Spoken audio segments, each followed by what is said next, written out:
કચ્છનું ભુજ જ્યાં તાલુકાના રાયધણ પર નાના વનોરા ગામના લોકો વચ્ચે બબાલ થઈ હોવાની ઘટના બાઇક ચલાવવા જેવી બાબતે બે ગામના યુવાનો વચ્ચે બબાલ થઈ હતી। મોડી રાત્રે બોલાચાલીમાં વાત વણસતા બનાવ પથ્થરમારા સુધી પહોંચ્યો હતો। તો નાના વનોરા ગામના યુવાનોએ રાયધણ પર ગામના લોકો પર પથ્થરમારો કર્યો। રાત્રિના પોલીસ પણ પથ્થરમારો થયા હોવાનું પણ સામે આવ્યું છે। તો ગ્રામજનોનો આરોપ છે કે પથ્થરમારામાં એક વ્યક્તિને ગંભીર ઈજા થતા હોસ્પિટલમાં ખસેડાયો છે।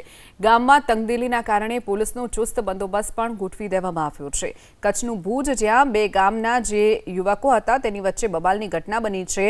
માત્ર બાઇક ચલાવવા જેવી સામાન્ય બાબતે પહેલા બોલાચાલી થઈ અને સમગ્ર મામલો મારામારી અને પથ્થરમારા સુધી પહોંચી ગયો। પોલીસ જ્યારે ઘટનાની જાણ થતા ઘટના સ્થળે પહોંચી તો પોલીસ ઉપર પણ પથ્થરમારો થયો હોવાનું સામે આવ્યું છે। કચ્છનું ભુજ જ્યાં બે ગામના જે યુવકો હતા તેની વચ્ચે બબાલની ઘટના બની છે। માત્ર બાઇક ચલાવવા જેવી સામાન્ય બાબતે પહેલા બોલાચાલી થઈ અને સમગ્ર મામલો મારામારી અને પથ્થરમારા સુધી પહોંચી ગયો।